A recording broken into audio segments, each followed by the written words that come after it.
Good morning everyone. నేను మీ రాజీ. ఈరోజు మనం ఫస్ట్ చాప్టర్ ఉంది కదా మెథడాలజీలో. ఫస్ట్ చాప్టర్ మొత్తం అంటే సిలబస్లో ఫస్ట్ చాప్టర్ మొత్తం సైంటిస్టులు అలాగే విజ్ఞాన శాస్త్ర పరిధి అదంతటి గురించి ప్రాక్టీస్ బిట్స్ ఉన్నాయి. ఒక్కసారి చూద్దాం, తర్వాత నెక్స్ట్ చాప్టర్లోకి కంటిన్యూస్గా నేను చెప్తాను. ఓకేనా? రోజుకి ఓ వీడియో చొప్పున మెథడాలజీ ఒక రోజు, తర్వాత జీకే ఒకరోజు, సైన్స్ కంటెంట్ ఒకరోజు, అలా రోజుకో వీడియో చొప్పున కంటిన్యూ చేస్తాను. ఈరోజు మాత్రం ఫస్ట్ చాప్టర్ వచ్చేసి ఒకసారి గుర్తు చేసుకుందాం, రివిజన్ చేసుకుందాము. విజ్ఞాన శాస్త్రానికి పునాది ఈ కాలంలో పడింది. ఏ కాలంలో అంటే ఆదిమ కాలం నాడు, ఆదిమ కాలం నుండి కూడా పునాది అనేది పడింది. భారతీయులు మాత్రమే అభివృద్ధి చెందించిన శాస్త్రం ఏదంటే మనకి ఆయుర్వేద శాస్త్రం. సైన్స్ అనే పదం ఏ భాష నుండి వచ్చింది? మనకి ఎప్పటి నుంచో తెలిసిన విషయం. సైన్సియా సిరే అనే లాటిన్ వర్డ్స్ నుంచి వచ్చింది. ఓకే, సైన్సియా అనే లాటిన్ పదానికి అర్థం జ్ఞానం, సిరే అనే లాటిన్ పదానికి అర్థం విత్. నెక్స్ట్ మనకి విజ్ఞాన శాస్త్రం అనగా విశ్వాన్ని వివరించే ఒక మార్గం. ఓకే, మన జీవన విధానం ఇవన్నీ కరెక్టే, కానీ అసలు వచ్చేసి విజ్ఞాన శాస్త్రం అనగా విశ్వాన్ని, భూమిని అంతటిని, మొత్తం విశ్వాన్ని అంతటిని వివరించే ఒక మార్గం. విజ్ఞాన శాస్త్రం అనేది సంచిత అంతులేని, నేను ఇదంతా చదవను, సంచిత అంతులేని ఎక్కడ ఉంటే దానికి నేను సైన్స్ మ్యాన్ పవర్ ప్రాజెక్ట్ పెట్టేస్తాను. ఎందుకంటే నేను ఈ కీవర్డ్స్ గుర్తుపెట్టుకున్నాను. సంచిత అంతులేని పవర్ అని గుర్తుపెట్టుకోండి. ఓకే, అంతులేని పవర్ అని గుర్తుపెట్టుకుంటే సరిపోద్ది. సంచిత అంటే దాచబడిన, అంతులేని పవర్ ఏంటంటే సైన్స్ మ్యాన్ పవర్ ప్రాజెక్ట్ వాళ్ళు ఈ నిర్వచనం ఇచ్చారు. ఓకే, ఇది ఇలా అయితేనే బాగా గుర్తుంటుంది నాకు. నెక్స్ట్, భౌతిక ప్రపంచాన్ని, ప్రకృతి నియమాలను, సమాజాన్ని పరిశీలించడం ద్వారా, సత్యాలను పరీక్షించడం ద్వారా వచ్చిన ఇదంతా కంటే కూడా మనకి నేను చెప్పాను చూడండి, వ్యవస్థీకరించబడిన జ్ఞానమే విజ్ఞాన శాస్త్రం. వ్యవస్థీకరించబడిన అంటే, వ్యవస్థీకరణ అంటే బిల్డింగ్ కదా, కట్టడం. ఆ కట్టడం అంటే ఏంటి? డిక్షనరీలోనే వ్యవస్థీకరణ, వర్డ్స్ వ్యవస్థీకరణ అనేది జరుగుతుంది కాబట్టి నేను అలా గుర్తుపెట్టుకున్నాను. ఆక్స్ఫర్డ్ యూనివర్సిటీ కూడా పెద్ద బిల్డింగ్ అన్నట్టుగా నేను మైండ్లో గుర్తుపెట్టుకున్నా. ఆక్స్ఫర్డ్ అడ్వాన్స్డ్ లెర్నర్ డిక్షనరీ అనేవాళ్ళు వ్యవస్థీకరించబడిన జ్ఞానమే విజ్ఞాన శాస్త్రం అని చెప్పారు. ఇవి ఎబ్రివేషన్స్ అన్నమాట. విజ్ఞాన శాస్త్రం సాపేక్ష సత్యం గురించి తెలుపుతుంది. సాపేక్ష సత్యం అంటే ఏంటి అంటే మారచ్చు, ఈనాడు సత్యం అన్నది రేపు మారడానికి అవకాశం ఉంది అనేది సాపేక్ష సత్యం. ఇదే నమ్మండి అని చెప్పదు, అది తర్వాత కూడా మారచ్చు. విజ్ఞాన శాస్త్రం అలా చెప్తుంది. నెక్స్ట్, భగవంతుడు మానవాతీత శక్తుల గురించి ఏ శాస్త్రం తెలుపుతుంది? దీంట్లో మానవ అతీత శక్తుల గురించి మనకి తత్వశాస్త్రం తెలియజేస్తుంది. తత్వశాస్త్రం యొక్క స్వభావం ఏంటి అంటే అమూర్త దశలో ఉన్న విషయాలకు ప్రాధాన్యత ఇస్తుంది. విజ్ఞాన శాస్త్రం ఏంటి? మూర్త విషయాలకు, ప్రజెంట్ ఉన్న విషయాలకు, మూర్త విషయాలకు, మనం నమ్మగలిగే విషయాలకు, మూర్త విషయాలకు ప్రాధాన్యత ఇస్తుంది. తత్వశాస్త్రం అమూర్త విషయాలకు ప్రాధాన్యత ఇస్తుంది. అమూర్త దశ నుంచి ప్రారంభించి మూర్త దశలో ఉన్న విషయాలను వివరించడానికి ప్రయత్నించేది ఇప్పుడే చెప్పుకున్నాం కదా తత్వశాస్త్రం. అమూర్త నుంచి స్టార్ట్ అయ్యింది అంటేనే తత్వశాస్త్రం. క్రమబద్ధం చేయబడిన లేదా వ్యవస్థీకరించబడిన జ్ఞానం అని చెప్పబడింది ఏదంటే మనకి విజ్ఞాన శాస్త్రం. మూర్త దశలో ఉన్న అమూర్త భావాలను చెప్పడానికి ప్రయత్నించినది. ఇక్కడ కన్ఫ్యూజ్ చేయొచ్చు. ఫస్ట్ మూర్త అని స్టార్ట్ అయింది, నెక్స్ట్ అమూర్త అంటే మనకు తెలియని వాటిని కనిపెట్టి చెప్తూ ఉంటారు కదా. మూర్త దశ నుంచి స్టార్ట్ చేసి అంటే ఇప్పుడున్న విషయాల్లోనే అది గోప్యాలను, అమూర్త భావాలను చెప్పడానికి ప్రయత్నించేది మనకి విజ్ఞాన శాస్త్రం. అమూర్త అనగానే మళ్ళీ తత్వశాస్త్రానికి వెళ్ళిపోకూడదు. అమూర్త దశ నుంచి స్టార్ట్ అయ్యేది, అమూర్త విషయాలను వివరించేది తత్వశాస్త్రం. మూర్త దశ నుంచి స్టార్ట్ అయ్యి అమూర్త భావాలను చెప్పడానికి కూడా ప్రయత్నించేది మనకి మూర్త అనగానే మనకి విజ్ఞాన శాస్త్రం అనే పడాలి. విజ్ఞాన శాస్త్ర జ్ఞానం క్లిష్టమైన అమూర్త దశలోనికి ప్రవేశిస్తుంది అనడానికి ఉదాహరణ విశ్వం పుట్టుక గుర్చిన సిద్ధాంతం. అంటే అమూర్త విషయాన్ని కూడా వివరిస్తుందనడానికి విశ్వం పుట్టుక, ప్రజెంట్ ఉన్న విషయాలు మొత్తం గ్రహాలు, ప్లానెట్స్ ఎన్ని, ఇవన్నీ కనిపెట్టి అవి ఎప్పటి నుంచి ఆవిర్భవించిందని తెలియజేస్తాం కదా. కాబట్టి మూర్త దశ నుంచి స్టార్ట్ చేసి అమూర్త దశలోనికి ప్రవేశిస్తుంది ఏది? విజ్ఞాన శాస్త్రం. దానికి ఎగ్జాంపుల్ విశ్వం పుట్టుక, ఆవిర్భావం. కంటికి కనిపించే విషయాల ఆధారంగా మూల ప్రకృతి స్వభావాన్ని అర్థం చేసుకోవడానికి ప్రయత్నించేది కంటికి కనిపించే విషయాలే, అదే విజ్ఞాన శాస్త్రం. నెక్స్ట్ మనకి ఖగోళ శాస్త్రాన్ని అవగాహన చేసుకోవడానికి స్థూలంగా 2 భాగాలుగా విభజించారు. విజ్ఞాన శాస్త్రాన్ని 2 భాగాలుగా విభజించారు. విజ్ఞాన శాస్త్రాన్ని స్థూలంగా 2 పార్ట్స్గా విభజించారు. ఏంటంటే అది జీవశాస్త్రం, పదార్థ శాస్త్రం.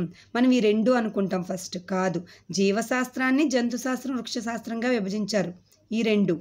కానీ మనకి విజ్ఞాన శాస్త్రాన్ని జీవశాస్త్రం, పదార్థ శాస్త్రం అని వివరించారు. ఓకే, జీవశాస్త్రం అని పేరు పెట్టిన శాస్త్రవేత్త మనకి ఈజీ, జీన్ లామార్క్. ఇవి అవసరం లేదు, ఈజీవి. బాటనీ అన్న పదం ఏ భాష నుండి వచ్చింది మనకి అంటే గ్రీకు భాష నుంచి వచ్చింది. భూమి మీద జీవం ఆవిర్భవించి సుమారు 3500 మిలియన్ సంవత్సరాలు కంప్లీట్ అయింది.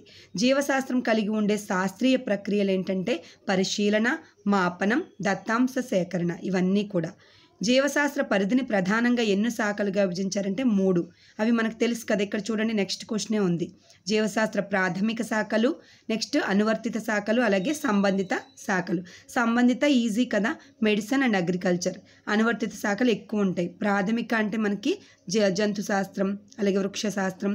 మెయిన్గా మనం ఏం చదువుతామో వాటి గురించి ఫిజియాలజీ, ఇవన్నీ ఉంటాయి ప్రాథమిక శాఖలు. వీటిని ముఖ్యమైన జీవశాస్త్ర ప్రాథమిక శాఖలు ఏవి ఇందులో అంటున్నాడు. ప్రాథమిక శాఖలు అంటే ఏవి ఇందులో?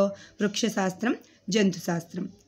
జీవుల్లో ఉండే వివిధ అవయవాల నిర్మాణం గురించి వివరించేది మనకి నిర్మాణం అనగానే శరీర ధర్మశాస్త్రం, ఫిజియాలజీ. అనువంశికత గురించి తెలియజేసేది ఇంపార్టెంట్. అనువంశికత అనగానే జన్యుశాస్త్రం అనే పడాలి. జీవులకు పరిసరాలకు మధ్య ఉన్న సంబంధాలను వివరించేది మనకి ఇకాలజీ, ఆవరణ శాస్త్రం. శిలాజాల గురించి అనగానే పేలియంటాలజీ, ఇది పురాజీవశాస్త్రం. జీవశాస్త్ర అనువర్తిత శాఖలు ఏవి అంటే అనువర్తిత శాఖలు కానిది అడిగాడు ఇక్కడ. అనువర్తిత శాఖలు ఏవి ఎక్కువ ఉంటాయి మనకి? మెయిన్ శాఖలు, ప్రాథమిక శాఖలు తెలిస్తే అనువర్తిత శాఖలు ఎక్కువ కాబట్టి చదవకపోయినా మనం ఎలిమినేట్ చేయొచ్చు బిట్. జీవశాస్త్ర అనువర్తిత శాఖలు కానిది అంటే ఇది ప్రాథమిక శాఖ కాబట్టి ఇది ఆన్సర్ అవుతుంది. వృక్షశాస్త్రం, జంతుశాస్త్రం, మెయిన్గా ఫిజియాలజీ అలాంటివన్నీ కూడా ప్రాథమిక శాఖలు కాబట్టి ఇది అనువర్తిత శాఖ కాదు. మిగిలినవన్నీ అనువర్తిత శాఖలు. నెక్స్ట్ వచ్చేసి మనకి జీవం ఆవిర్భావం, జీవ పరిణామం గురించి తెలియజేసేది ఏంటంటే మనకి జీవ పరిణామ శాస్త్రం, ఎవల్యూషన్. నెక్స్ట్ జీవుల స్వరూప శాస్త్రం తెలిపేది. ఇవన్నీ అవసరం లేదు, ఈజీవి. రేడియోధార్మికత జీవశాస్త్రం అనున్నది జీవశాస్త్ర అనువర్తిత శాఖ. ఓకే, మిగిలినవన్నీ అనువర్తితలోకే వస్తాయి. నెక్స్ట్ మెరైన్ బయాలజీ ఏం తెలియజేస్తుంది? మెరైన్ అనగానే మనకి సముద్రం, సముద్ర జీవుల గురించి అధ్యయనం. నెక్స్ట్ గాలిలో వ్యాపించి ఉండే, గాలి ద్వారా వ్యాప్తి చెందే పుప్పొడి స్పోరుల గురించి వివరించేది మనకి ఏరోబయాలజీ. జీవ సాంకేతిక శాస్త్రం అంటే టెక్నాలజీ కదా. జీవుల్లోని వివిధ జీవ ప్రక్రియల ప్రత్యేక అని ఉంటుంది. ప్రత్యేక ప్రయోజనాన్ని సాధించేందుకు సంబంధించిన అధ్యయనమే మనకి జీవ సాంకేతిక శాస్త్రం, బయోటెక్నాలజీ. ఒక తెగ లేదా సమూహ జీవుల పుట్టుక మరియు పరిణామం గురించి తెలియజేసేది మనకి తెగ అనగానే ఫైలోజని, ఫైలం అంటే సమూహం కదా. కాబట్టి ఒక తెగ లేదా సమూహ జీవుల పుట్టుక గురించి వివరించేది మనకి ఫైలోజని. జీవశాస్త్ర సంబంధిత శాఖలు 2 ఉంటాయి సంబంధిత మనకి రిలేటెడ్, మెడిసిన్ అండ్ అగ్రికల్చర్. ఇదే ఒకటి ఇంపార్టెంట్, ఈజీ. నెక్స్ట్ మనకి పరస్పర సంబంధం గల భావనలు, భావన పథకాల శ్రేణులే విజ్ఞాన శాస్త్రం అన్నది. శ్రేణి అనగానే మనకి భావన పథకాల శ్రేణి అని గుర్తొచ్చేస్తుంది. నిచ్చెన అనుకున్నాను, కొనాంట్ అనుకున్నాను కదా. కొన ఊపిరితో ఉన్న వ్యక్తికి నిచ్చెన అందించాలి. భావన పథకాల శ్రేణులు ఇక్కడ ఇవ్వలేదు, కానీ భావన పథకాలు అంటే మనకు ఆ వర్డ్ గుర్తొస్తుంది, కొనాంట్.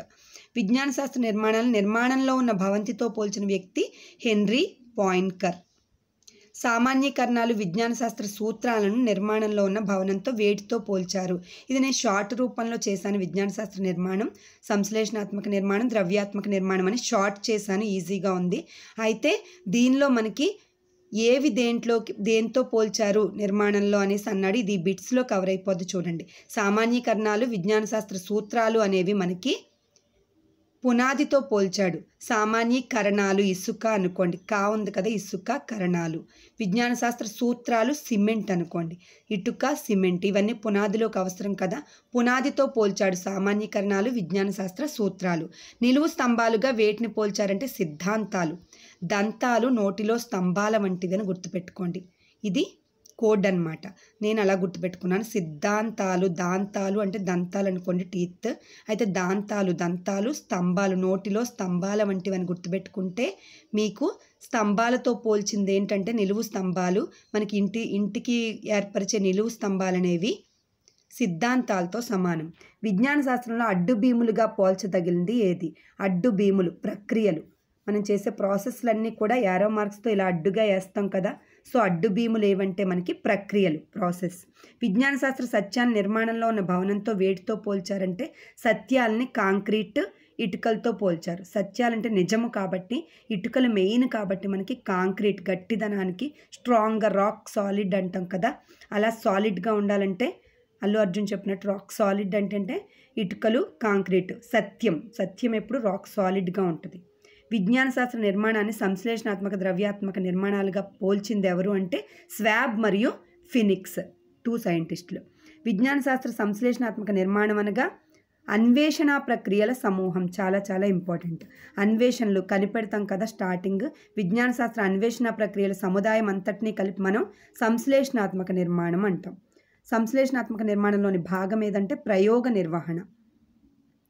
దత్తాంశాలను వ్యాఖ్యానించడం కూడా సంశ్లేషణాత్మక నిర్మాణం.